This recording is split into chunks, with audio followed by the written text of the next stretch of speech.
This is the Dust Bowl. Well, not really. You see, this is a dust storm. The real Dust Bowl is actually a place. This place, an area encompassing parts of Colorado, Kansas, Oklahoma, and Texas where these dust storms took place in the 1930s. Well, why were these storms taking place here to begin with? See, the plains were settled in primarily for farming, and often farmers would plant the same crop year after year after year in the exact same place, which is very bad for the soil. And due to these poor farming practices, along with powerful winds due to there being very few trees in the Great Plains area to act as windbreakers, and a drought that swept the region during the time, dust storms became a very big issue in the 1930s, picking up those loose sediments atop the dry soil and spreading them as far as the wind would take it, with the farthest them traveling documented being New York City and Washington, D.C. The worst of these storms was dubbed Black Sunday and took place on April 14th of 1935, a Sunday, and hit the panhandles of Oklahoma and Texas, completely covering the sky to a point where all that could be seen was a dark black powder. Some news sources titled it, "The worst thing I ever seen." It was horrible. During the course of the Dust Bowl, actually, roughly 7,000 people passed away due to multiple related reasons, from starvation to dust pneumonia from breathing in all these sediments to other complications with attempting to relocate. Speaking of relocating, people had to relocate to survive. But the few people that stayed had to adapt to what they were working with. Limited resources, terrible time for farming, high wind speeds, all sorts of problems. Which leads me to the main purpose of this video. Today we're going to be trying Dust Bowl foods. Trying dishes that you might think are outlandish now, but became a staple to people living in the Dust Bowl due to their high nutritional value, cheap cost to make, all of these things, with the limited resources that they had available. First up on that list is, Same shit, different day! Next up, cornmeal mush. Cornmeal mush was a very popular dish during the Great Depression, as well as the earlier and later years of the Dust Bowl, and I'm genuinely convinced that those that still eat it do not know the Depression is over. Cornmeal mush is a very explanatory dish. It's just cornmeal put in boiling water until it makes this like thick paste in a similar consistency to like oatmeal or like cream of wheat. Or you can take that paste and fry it and make it into something similar to a pancake or French toast or whatever shape you want to fry it into. Cornmeal mush is a good source of carbohydrates and fiber, and also has a shitload of B vitamins in it. Because it's made with vegetables. Cornmeal mush, due to having all of these things in it, is also really good at making you need to feel full without eating all of those excess calories. And I know this according to, and I kid you not, the Nebraska Corn Board. This is a government website. I'm genuinely convinced this is propaganda on behalf of Big Corn to make me want to eat it more. This meal cost me $1.50 and would have costed me 6 cents in 1935. Assumptively, though, the meal would cost less, probably like 50 cents in today's currency, because I shot it 9 times. Probably more like 50 cents, because I'm probably only going to use about a third of the bag, maybe even less. So the entire premise of this dish is pretty simple. 3 cups of water, boiled. Spider eye and rat tail and gabagool eye. It's boiling. You're going to slowly mix your cup into here. I really wanted to dump it, but I knew boiling water would come out on me. And you want to mix it as you're pouring it in. Doing it like this kind of keeps it from getting clumpy. Supposedly. I've never made this before. The way that this... Whoa, fuck, what was that? But the way this works ideally is that the cornmeal is kind of like a starch. It absorbs the water. See, look, I'm already getting clumpy because I got too ahead of myself. Let me go ahead and put that on a lower heat. I should probably turn the fan on. But yeah, the spinning kind of keeps it from clumping on the bottom. I have to yell now. But the Great Depression is not the first time these were introduced, and it really isn't the last time either. A lot of times, these meals were invented years prior, and it just happened that they were perfect for the Great Depression because of their nutritional value and their low cost and their easiness to obtain. Once you get in that groove of just kind of beating it, you'll get in that mode where you're just doing this fluid motion, like non-stop, just kind of... Oh, it's farting. That's not good. This is going terribly wrong. Okay, never mind. We're fine. It's all good. It just needed to talk back to me a little bit. But now it understands who its daddy is. You could add anything to this. If you had it, you could add salt, butter, sugar, even milk. But what I'm gonna do is I'm gonna try it raw for. Oh yeah, that's it. What I'm gonna do is I'm gonna try it raw first, or without. I'm gonna go in raw. Basically, no adding anything. It's just cornmeal and water. And this is just raw corn. It's like flavorless grits, pretty much.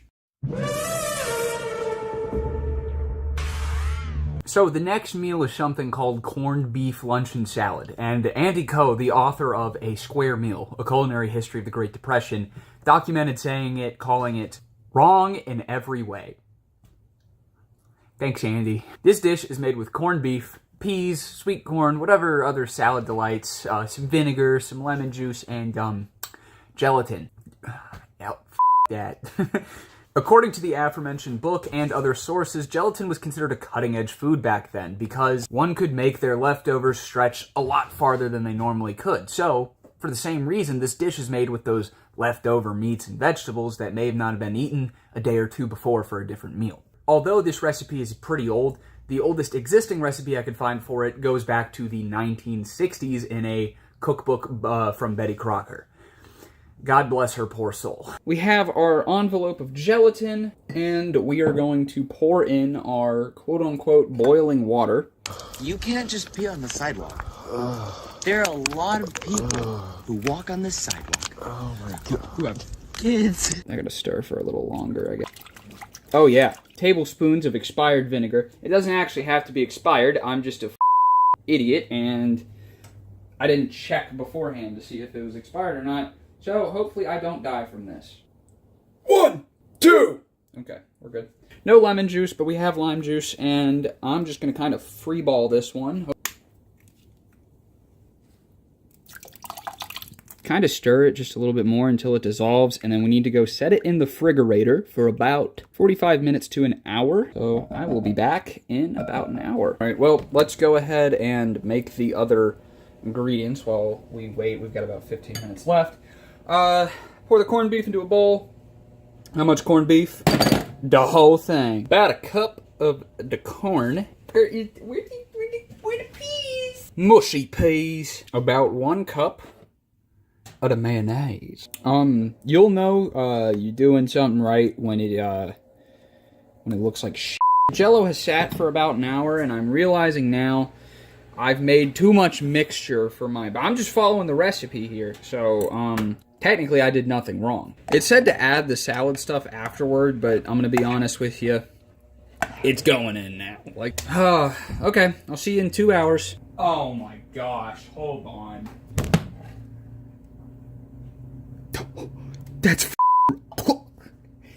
That's repulsive. What is that? That's horrible. Oh, I can sense it. Oh my gosh, there's half of it. I'm gonna vomit. Oh Lord. I haven't even eaten it yet. Please tell me it tastes better than it looks. Oh, let me get a good walloping spoonful.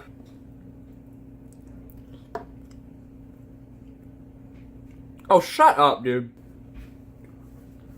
Never mind. Oh. Couple of, I guess takeaway notes if you're gonna make this. I suggest repenting afterwards. If you decide to make this, less mayonnaise, more variety of vegetables, maybe a little bit more corned beef, and more lemon juice. It was me and Roy Boy, I was counting all the money. Ooh. Bad bitches looking dumb, thought shit was funny. Oh, the blue cheese, yeah, she saw all hundreds, but she stopped. Now she running to the money. So for time's sake, I only cooked 2 meals, but I feel like it's pretty self-explanatory and doesn't need to be mentioned that they didn't just eat 2 meals during the Great Depression. As a matter of fact, there are a number of interesting meals that they ate during the Great Depression, and if you want to learn about any of them, I suggest watching this video. It's pretty informative, and you get to know about all the goods that they ate. But there's 2 more meals that I wanted to talk about, although I couldn't quite cook them. One of them being jackalope. Yeah, I'm not fucking cooking jackalope. Who do I look like, Davy Crockett? There's no jackalopes in my general area, nor do I feel like... I don't even want to know who I'd have to get into contact with to get a sliver of jackalope meat, but the entire premise behind it is jackalopes lived in the Great Plains region, and what few crops that weren't getting eaten up and destroyed by the Dust Bowl were getting annihilated by these hungry-ass jackrabbits. And so, killing the jackrabbit helped put protein and meat in people's mouths and helped keep the crops safe, pretty much. The other one that I thought was super interesting is canned tumbleweed. Yeah, it's a real thing. Tumbleweed, otherwise known as the Russian thistle, is a very well-known plant. You've seen it roll across screens during Western shows. But the plant is not only out of season and not in my area, it is an invasive species. So I can't order it online because I'm pretty sure that it puts me in a similar realm as a bioterrorist if I somehow got my hands on that and grew it. But the Russian thistle is an invasive species from Russia. Really? And it's estimated that in some type of flax or other vegetable seed, that a few seeds of that Russian thistle got exported into the country to North Dakota, and it just spread like wildfire, or spread like a tumbleweed. Kind of similar to dandelions, how once they fully mature and all the seeds are on it, it just kind of blows into the wind and spreads its seeds with it. However, while they're still growing, you can chop them up, and people would pickle them and can them and eat them. They canned a lot of things back then, as a matter of fact, as a method of preserving food. They did dill tumbleweeds, by the way. And apparently, from everything I've read, it's not a bad meal.